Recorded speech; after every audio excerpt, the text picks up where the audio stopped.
Well, welcome again to Life Empowered. Today, I have a sweet dear friend, Elizabeth, to speak with me about something that she's struggled with for a while in life, and we're just going to hear about that today. So, thank you so much for joining me, Elizabeth. Hi, Krista. Thanks for having me. Awesome.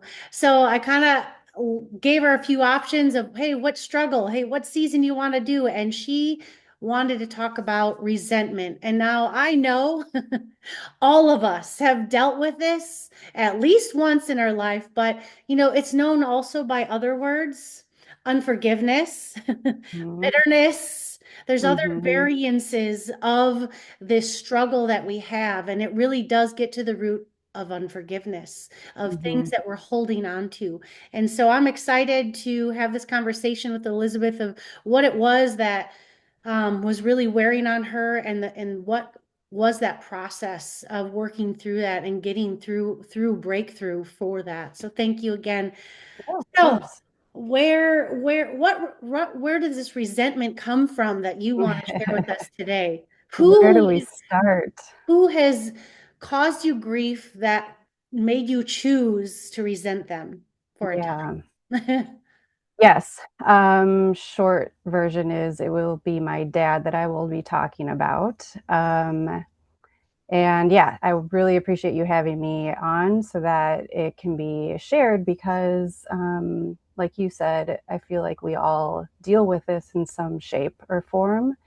So if I can be of any influence to help someone crush it, I'm glad to. Awesome. So, to dive in, um, I will start with that I was raised in a good home. Um, Loved my mom and dad. I had a great relationship with my dad as a little girl. Went with him really everywhere. I went with him to work, played with my cousins at work with him. Well, not only work though, because I he went to the bar a lot, and he was in the bar and he was in bowling alleys, and I just was. I have two older brothers, but my cousins and I would play. They didn't have cousins to play with, so I was going with my dad to all the places. Um, I will find out later in life that he was not a great husband, but as being a child, loved him. He was very funny, charming. I was never abused or anything, so I just Daddy, it sounds really like you were daddy's little I girl. was daddy's little girl. He gave me mm, here's $10, go do whatever you want at the bar. Yes. So but I would find out later in life of memories that I would have looking back of just him being intoxicated or him being at a slot machine for so long. I will even share that I have memories of sitting on his lap driving home from the bowling alley. I was a little girl driving on his lap. He was the gas pedal, but I was like the steering wheel. I think because I needed to be his eyes. I don't know. So we'll fast forward because he was not a good husband, which led to divorce for him and my mom. And, as I got older, I would start realizing how that divorce, since it separated me, I lived with my mom. So I was no longer just in the house with him all the time. And I was 11, so I was middle school. Um, it just started showing me how he only cared about himself, protecting himself at others' expense, usually, like only doing things if it benefited him, blaming others for his wrongdoings, stuff like that. Slowly, because when I lived with my mom, he would still call me every other morning, let's say, before school. And so he was still trying to be involved, and that was meaningful to me. Um, and he got remarried. And I just remember, um, being sort of starting to be a little rebellious myself. And I was okay, not hanging out with the greatest influence of friends, but I had two friend groups. I had the good ones, I had the not so good ones. Now, is this in middle school or high school we're talking about? Yeah, it started in middle school. Yeah, and that's kind of, I think, around that age. Your kids are not quite there yet. Mine have been there.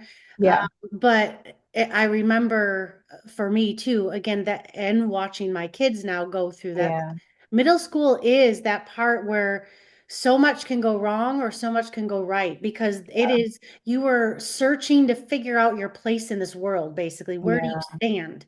Right. And So fit in with your peers. right. And what do you like? What don't you like? Where do you want the attention? Do you want to hide? Mhm. You're exploring all those things. And so all of it's, especially like in public schools or in public places, Mhm. this is where you explore. And depending on how your relationship is with your parents and where you go and where you're Mhm. taken and what Yeah, communication you have with them, again, has a great impact on how those things affect you or how they don't, affect you. So yeah, even going back to what you already alluded a little bit of the future of what you're starting to figure yeah, out, you know, it, your dad obviously does love you and care for you if yeah. he's able to. But a lot of the thing of what you think is just awesome hanging out with him is he's doing what he Mhm. wants and you're tagging along. Like you're with him, Yeah, but he gets to do what he wants. Now, it's not that yeah. he doesn't like you, but or doesn't want Mhm. you. It again, it's just some more clarity in what that really looks like, what that is, Right, you know, right, not just for the little girl, you, but in right. reality, yes, kids hanging out at a bar, or again, a bowling alley is for all people, but there is Yeah, a lot of that bowling, drinking, right, right, different places. And then, yes, kids left to do their own thing. right. So anyhow, so yes, that age, and especially in the work that I do and finding that age 11 to 13 is so pivotal. Did I say that right? Pivotal? Pivotal. Yes, In each person's life at that age, it because there's is. so much that over and over and over again, every person I meet, so much begins to change for the often for the worse, of Mhm. things affecting them at that age or what happened around Yeah, that age directly changes the trajectory of their life. So you yep, got divorce, and now yep. you've got this new relationship, um, a, a, a new way of your relationship with your Mhm. dad, a new way of relating with your mom. So you have all these changes on top of that age right there. That's something's against you, right? That stuff is already set Mhm. up against you to make your life a little difficult. Mhm. So continue, you please tell us more about Yeah, this relationship, with the kids and yeah. the struggle you were trying to, walk through. Yeah, you're right. It's that age and all of that is a recipe for, um and for me, it was a recipe for, I just didn't wanna deal with the family stuff, so I was turning to friend groups more so, which probably scared my mom a lot, and, I was like, "Why is my dad" and I will say this, is that in middle school is when at first he was calling, but it dwindled, and so, like, you hit the age 16, you get your license, you're more independent, you're on all your activities and stuff. Well, I think that he was prideful, and I think that it just made him feel like, um, he was I don't know if it was like, "Well, I'm not gonna call her if she doesn't call me," type of thing, but his calls were stopping, I would notice, but then I'm not the type to, share my feelings, and so I would bury them. And, buried them so much that it was like, I just want to hang out with friends, and I was doing some naughty things, and my mom was probably worried. I was just yearning for his, like, to pursue me, I guess, because, yeah, then you hit, oh, so here's an event that happened that I do think is when it was the turning point of I will put the label resentment on it because I felt an actual ping in my heart. I remember.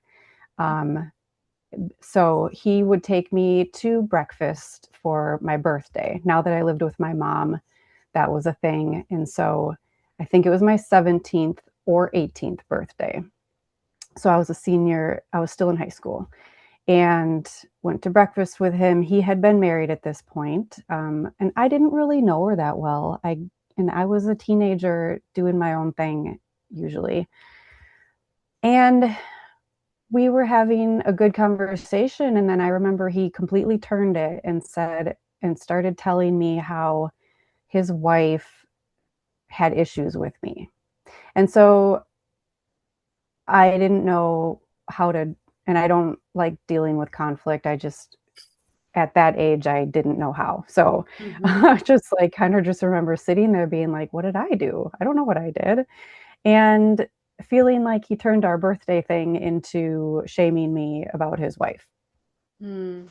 And for me, that was like, I mean, I didn't know how to address it. And so I brushed it off on the outside. And deep down, it just like really, really hurt. So, Yeah, I would, rather again, you're becoming an adult, but you're still a child. You're still yes, his child.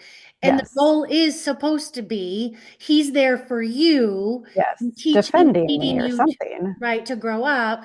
And, one thing to say, him saying, I'm struggling because my wife is struggling, but here's what it is. But instead, Yeah, whatever his place of brokenness is, right? yeah, But regardless, mhm, you're a kid and you're desperate to be your daddy's girl. mhm, And now he just put this wall of like, you've got a problem, so now I've got a mhm, problem. mhm. And so, right, and when, especially as a kid, we are definitely less apt of handling conflict well. Right, And right. just because you're an adult now doesn't guarantee that you deal with it either. But Absolutely. especially when you're Yep, a child, you just like, I don't know what to do with this. So yes, I'll just bury it and yep. whatever, this is, and then deflecting all your pain Mhm, against him because you don't know what mhm, else to do with it. mhm. I'm so sorry. Right. Yeah, it was a lot I had to work through eventually because I didn't work through it then. I just let, outside influences like um bury the pain.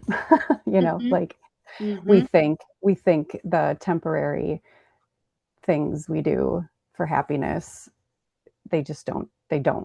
they make things worse in the end, meaning Yes. drinking, all that kind of stuff. So did you um have much interaction with him after that, or did it really go downhill after that? yeah, so um I, he was not a part of my high school life really, and I tried to invite him to things. My stepdad became the guy who would take care of my car, the guy who would do things for a daughter. So I had that. So I was happy. I didn't like him at first because that's a whole separate adolescent thing. Oh yeah. But No. I eventually grew to just really love my stepdad, but it didn't replace this Right. hole that your born dad Yeah. Well, could he's there. could fill. Yes, Right. exactly, and What he's a not doing it. blessing to have this Yes, other man to come in yes. and fill in those gaps. And it is Mhm. because I know that as well for myself, having a stepdad, and how awesome, how Yeah. blessed I am that I had him in my life. Was he perfect? Mhm. No, but did he fill in lots of holes? Yes. Yeah, he's And yes, amazing. I know I have a dad over there who doesn't give a Mhm. rip about me, it seems. So, Yes. yeah, so it hurt. It is a deep, deep wound. Yeah. Yep. Yeah. And, he came to my graduation, high school graduation, but didn't stay, so I saw him, but I didn't talk to him type of stuff. Hmm. And I went off to college. Here's one thing I was going to add that I is important to just the impact that a dad has, I think, is I dated I dated guys like my dad. That's what I was doing. I was attracted to these types of guys. Um, they didn't really mistreat me necessarily, but they were headed in their lifestyle choices were not great, and neither were mine, Mm-hmm. and as soon as I would meet one good guy, I didn't like him anymore. And it was like, what am I doing? What am I doing? But I don't like really ask myself that. I just Right. keep going on You're with surviving. life. You're just going through the motions of hoping I meet the right guy and it'll just Yeah. be right. And because that's again the dream, the culturalist dream that isn't really based in reality of, oh, are there some things I have to do different? Do I Mhm. need to look for something different? What is it I really want? You know, Yeah, we don't even really stop to do that, most of us, of like, what is it I'm looking for in a I person? know. What are some things that would check off my list? Or, there Mhm. are some that do, but they're very still usually superficial things. But anyhow, that's another Yeah. thing. But Yeah. Yeah, it's that lack of addressing the issue and yeah. just Hmm. going through the motions, even if they're bad. So, in my college years, he was still married to this woman, and I thought, and my brothers thought, they finally met their match. We thought that they were great for each other, even though, and she was a bartender. And so he got to be in the bar whenever he wanted, and it was fine. Um, you know, and so it, it was like, okay, we got invited to Christmas, Easter, and let's see, and he would call on my birthday. I just remember those three being like pretty consistent for a few years, but eventually those would even die off. And here's another memory I have is for my 24th birthday. I was in college. He had called me the day before my birthday. Now, this is important because my dad was, um, he may have had his issues, but his way of like letting me know that he loved me was every year saying, "You were born on this day at this time," and like he just remembered the time I was born. Uh-huh. Well, he called me the day before my birthday for my 24th. And not only that did that throw me off. He he sounded intoxicated, so he Mm. was slurring his words. And then he told me he's a Beatles fan. I grew up with him singing and playing guitar and classic rock. He told me you should go buy yourself the CD because the song on it is 24 and so much more. I think it's a Beatles song. Mm. And for some reason that dug deeper in me because it was like, well, he's not going to buy me something. He's telling me on my birthday I should go buy myself. And he thinks that he sounds sentimental because he's relating it to a Beatles song. Mm-hmm. I cried that night. I got off the phone with him and I just could not hold it in. I called my mom. She was with my stepdad, like on a vacation at a hotel somewhere. I called her at the hotel like, to talk this through because, again, probably because I was burying everything and I was not telling him and I wasn't communicating any of these things to him. So I know that part is, Yeah. I should have, but I think I was so confused as to why he didn't want to relate. Like he seemed to not want a relationship with me, and I just don't. Yeah, didn't address it either. So Yeah, in she that it hurt. sounds like you feel abandoned, you feel rejected, uh, Hmm. right? And you feel, and then so every birthday, check, Hmm. every holiday, Yeah. check, every other months that go by, check of all these of like you hurt me, you hurt me, you hurt me, how Right. much can I take? Why are Right. you not here? Why don't you love me? Why don't you see me? And so all Mhm. those things just get stacked and stacked inside you. Mhm. And now there's so much there that it's bursting a little bit. Yeah. And Right. goodness, you could call your mom and talk to her. Right. Yeah. She was, she didn't know either what to say, but her advice was, I think, perfect. She just said, when I feel like this, I journal. So just write all your things down. Because she probably also knew that I had a fear of talking about it and telling him. And she was married to him. So she knew what it was like to tell him if he did something wrong. It doesn't Mhm. go well, you know? So we get through college and I this is when God enters my life and I am completely and utterly like broken in the best way like having this relationship with God. Um and he will from this when I was 25 and he will from this point just break every thing and stronghold and anything that was that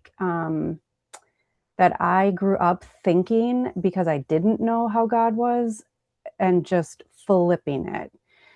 Not automatically, but he chips away and that's that's what started to happen. So I found this church that you and I would eventually meet at, but the pastor is just he was just said everything that I needed to hear, and I will eventually start struggling with this resentment and actually facing it. And I joined a Bible study, so I was around prayerful women, um, and really just learning. I had to start who is God and who am I to Him, and um, I had to unlearn a lot of things I thought about God, and then I've got that going on, and then I've got the dad situation. My dad and his wife finally left him, and I think I was 26, maybe 25, and I was a new Christian. So then I've got this going on, and I am going to Bible studies and talking about it with the women, and they're praying for me, and I'm like not quite sure how prayer works yet. I'm just learning, and I'm like, okay, I want prayer. It's not doing anything right now. I don't know when it does. When does prayer start doing something? Mm-hmm. But but faithful people like that and the pastor and everything, God just knew. God just knew what I needed. And I feel like when I look back, every service I went to was something I needed. Like Mm-hmm. it's amazing how he can do that. And so when you And say it was something you needed, how else would you describe it? Because now you're saying this looking back but in the middle of it, what did that feel like? What did it feel like that it was meeting you where you were at? And mhm, how did that make you feel? How mhm, did it make you feel that it was what you needed?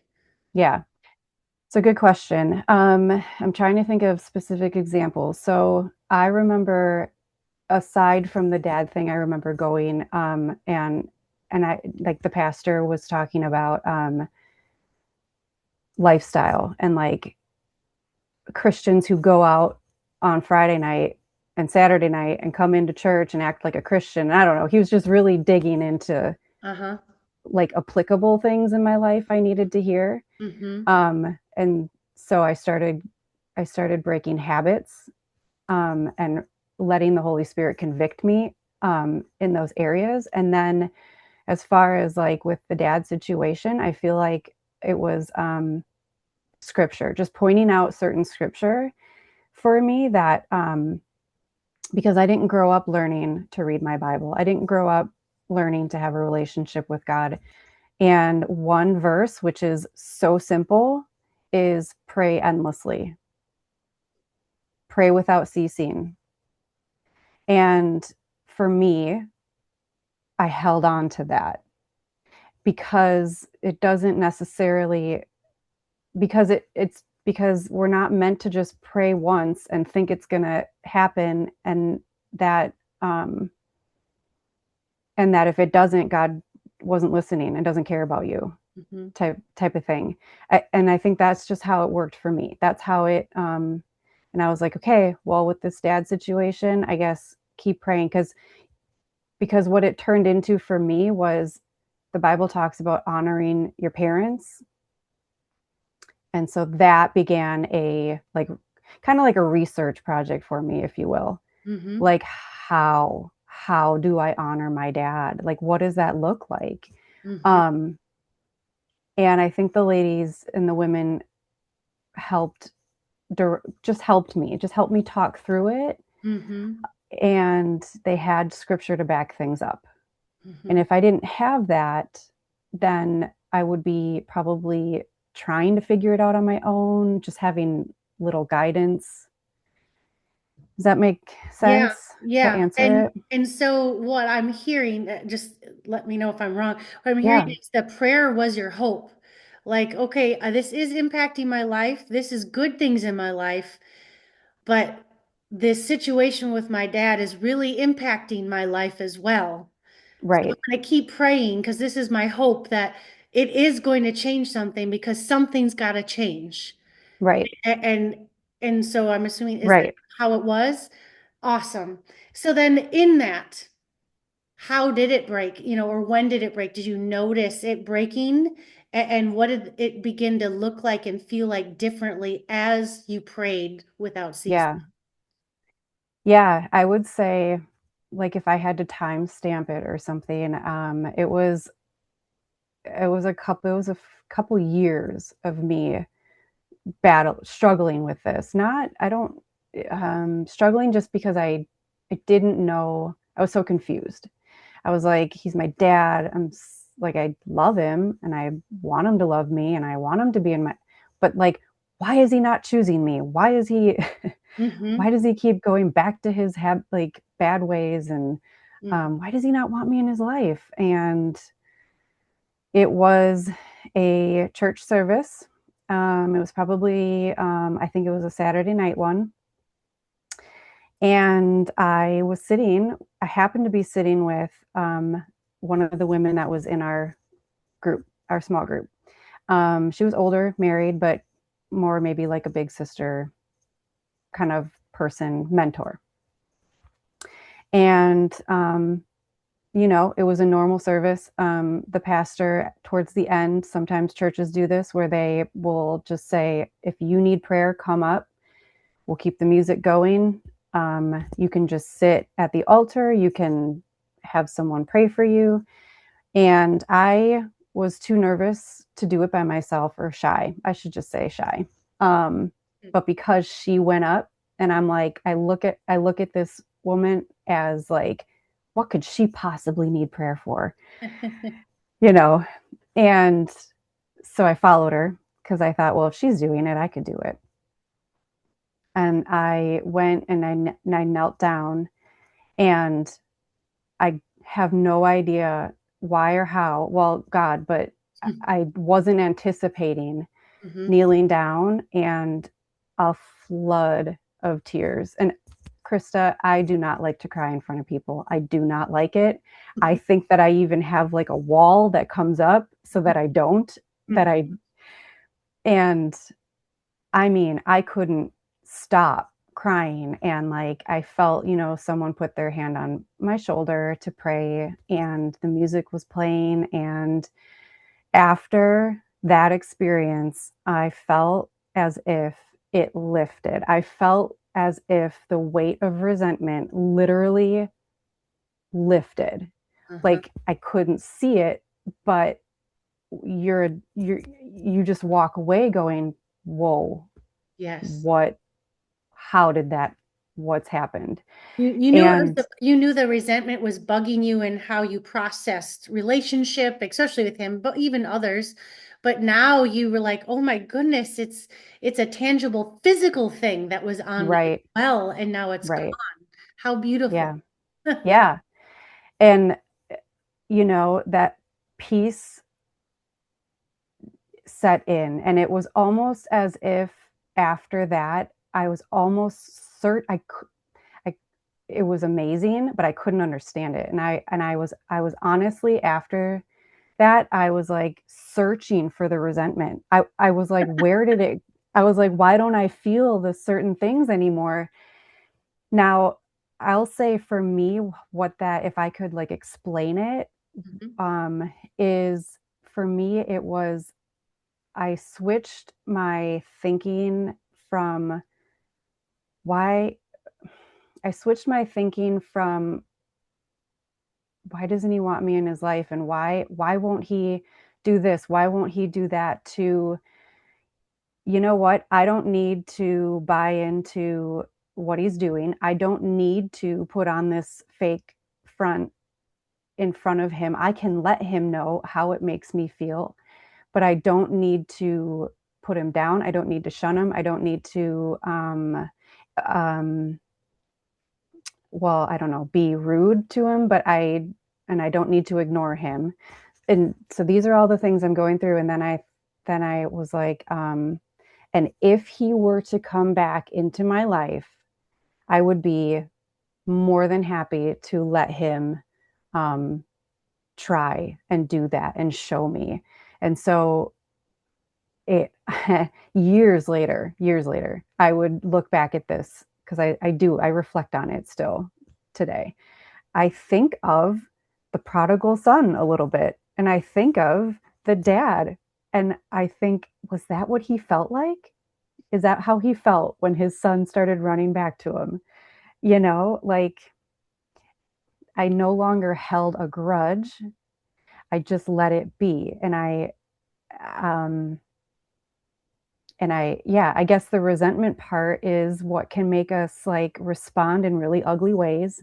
Mhm. Resentment can make us color ourselves in mean ways. Mhm.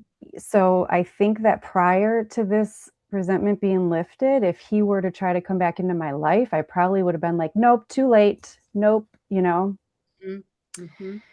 And that's the flip. That was the flip for me. Do you think it also affected your identity of how you saw yourself, how you looked at yourself, how you felt about yourself? Maybe in a way, I will say that I'm thankful I never really dealt with not feeling good enough as a person in general. I think I just missed, I just was like, my dad's missing out. I'm pretty cool. Like, I'm pretty cool to hang out with. That's Why awesome. does he not want to hang Yeah, out with what's wrong me? with him? So that's fine. That's good. All right, we're gonna zip forward a little bit here. So I really appreciate that. So now, we heard this deep wounding and struggle and how it just weighed on you and it would weigh on every child that goes through anything like this.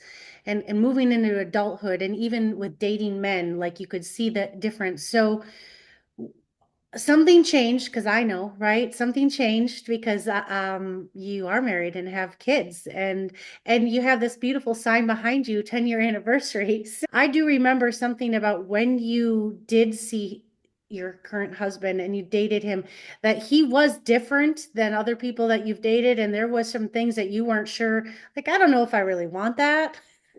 Yeah. But again, kind of growing up, kind of going, what do I want after seeing, wait, this is not what I want. You Yeah. did meet someone, you worked through that process with a man and not Hmm. seeing him like your father, correct? Hmm. Is he Yeah. very different than your father? In a lot of ways, absolutely. He does not have addictions like that. And I'm so, so thankful for that. And you have two beautiful children, so Yeah. you're growing in life. And I do have a question, because for me and my journey with resentment is been a little stickier. uh Have you, after that moment and it did go away, did you find when you did start to interact with your dad again at different times later, did you Mhm. find that there was that you had to like, no, let that go, or, was there any of that when he came back in your life? Yeah, I would say that I struggled with some things just when you think about things that they've done or not done. It's it can try to creep back in, absolutely. And I just had to hang on to the moment I had that was absolutely without a doubt God. And so you just sometimes we do have to self-talk ourselves through something and be like, the enemy wants you to forget. Yes. He'll do anything for you to forget when God came through. And so if we're not also diligent with that, we can slip back into things. So yeah, just being watchful of when the enemy is trying to get into your head again. Right. And sometimes it get like for me in different situations with my journey of resentment, Hmm. reappearing multiple times or not even reappearing, but finding there was more to it. There was more things that I was holding on to that I didn't know. And so Yeah, I had to make a choice. And so yeah, what I'm trying to do is that there's choices again, like there could be new wounds, right? There could be yeah, new wounds that again we have to make a decision with every wound we get. What are we going to do with it? Are we going to bury yep, it? Are we going to hold it against them, or are we going to process this and deal with it, toss it out? And yep, for me, resentment in different ways, and even actually it had different names at different times. yeah. What do you mean? As I'm in prayer time, and I'm like, wait, what? Wait, not more. I thought I was done with this. And there was another layer of hurt feeling, a wounding that I had Yeah, that I'm like, oh, okay, yeah, I don't want to hold this. No, right, I don't want this weight because it is right, a weight and different layers have different right. heaviness Hmm. ratings, I'll call them, of how Hmm. much weight or irritation. And again, we get to choose regardless of what they do, regardless of who they are. We choose how things affect us. We choose what we hold on to. We choose what Hmm. affects how we think and how we look at all people, not just them. Hmm. And so finding that choice comes up, and sometimes even there are whispers of the enemy of like, you deserve to be angry. That is unjust. Yep, You should hold on to that. And yep, you are justified, right? And yep. sometimes, many times, we are very justified to be angry, Hmm. but not to hold it, which turns into resentment and bitterness and unforgiveness. Right. There's nothing sinful in being angry and carrying a wound for a while because sometimes the Hmm. process isn't just I pray through and it's gone as you did. There was years of buildup, so there was that Hmm. continual praying. You wanted to deal with it, but you didn't know exactly how. So I Hmm. love how God just used that verse of like, I'm just going to keep praying. It has to, something Hmm. has to change because I want Hmm. it to, and I'm reading in the word, it needs to. I just don't Hmm. know what to do. And, Yep. and, and yet he just was so good and gentle. And then that time where you just opened to the Lord and he just was like, let me take this from you. And just Yeah. always gentle. He never forces like, you better get rid of that or else, right? Right. I want to carry your burdens, he says. I want to lift them. I want you to be free of those things. I didn't just die so that you could live with me forever. I died so that you could have peace and hope Yep. and victory in every area of your life all the time. You And nailed it. in that, there's process. And Yep. some people really, really struggle with unforgiveness, resentment, bitterness more than others. Hmm. We all struggle with it, but again, there's different things that stick out differently for each of us. But I'd say resentment is probably a top one for most people. So I so appreciate you joining and sharing some of this journey with us. And that is the God that I serve. That's the God that you Yep. serve, the one true God that created us, love us, written in his scrolls of what he has and wants for us in every area of our life. No Yeah. detail is too small because he is the God of details. That's what I find. You don't have to figure out all the details. You just need to trust him in the details, and he leads Yeah. you through and brings victory. The more you surrender those things to him, the more he blesses us. My dad never apologized. This is not forgiveness and lifting of resentment because he came to me and apologized. And I think that's important because you're Yes. in life, we're not always going to get an apology. So it's more about us being free from this chain that's holding us down, because honestly that's what it's doing. It's just causing us unrest. The freedom really lies in true forgiveness, and is the freedom part It is. for you. Sure, an apology would have been great. Would have loved it. Yes. It Didn't wouldn't happen. have fixed all the sins, but it would have been a little something, right? Would have been a little something. But yeah, and I also wanted to add that so that experience that you had, mine wasn't exactly the same, but it was very similar, with huge resentment with my mother because I Hmm. blamed her for everything that was wrong in my life. Mm. Basically growing up, it was all her fault. Uh, Mm. and you know, and because I didn't know what to do with all my hurt, right? So I just blamed Hmm. her. I was on a missions trip. So again, I knew God and I loved him and I wanted to serve him. And here we're in a foreign country, they're talking in a foreign language, and then it's interpreted in English, which is hard to follow, right? And in that thing, he just meets me there. I Mm. don't know if I was truly just thinking about it specifically. I don't know if I was, and it was at that church service in a different Wow. country. I just started bawling as well. And but I could feel it as I was bawling just. And afterwards, the same thing going, wow, what the what happened? I feel so much lighter. What is this? Yeah.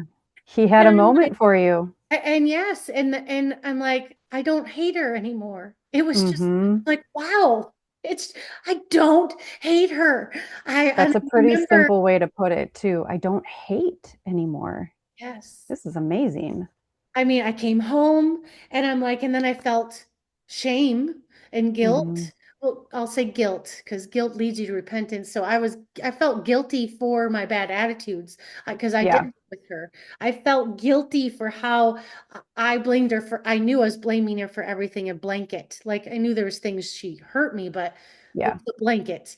And so I even wrote her a card and wrote her just a Yeah. simple thing to tell her I was sorry and gave Mm. that to her. Her response was very bad. I wasn't expecting an apology. I wasn't expecting anything. I just wanted to apologize for my part.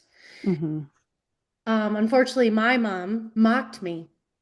Mm. I don't know what she thought, but I felt like it was a mocking, like she didn't accept it and she like threw it back in my face. And I was like, Oh and man. again, Your I'm dad still, was just really vulnerable there. so I was like, wow, what just happened? I Wow. don't know what to do with this again as a kid and as a very broken child already, Aw. still in many other respects. Yeah. Unfortunately, that I began to build up more anger and hate for her from Got that it. moment again Mm.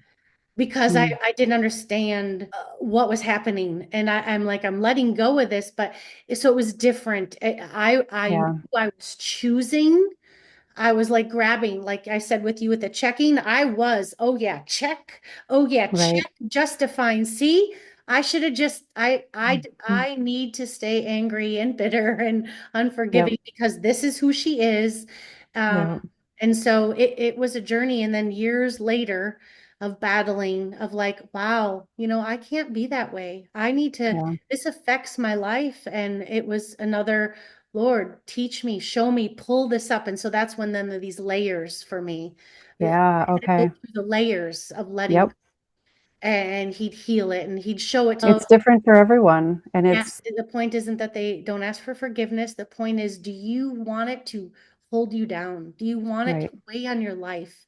And God doesn't want you to. And so I guess this is Absolutely. an invitation to the rest of you, if there is something, to actually just go to God and ask him.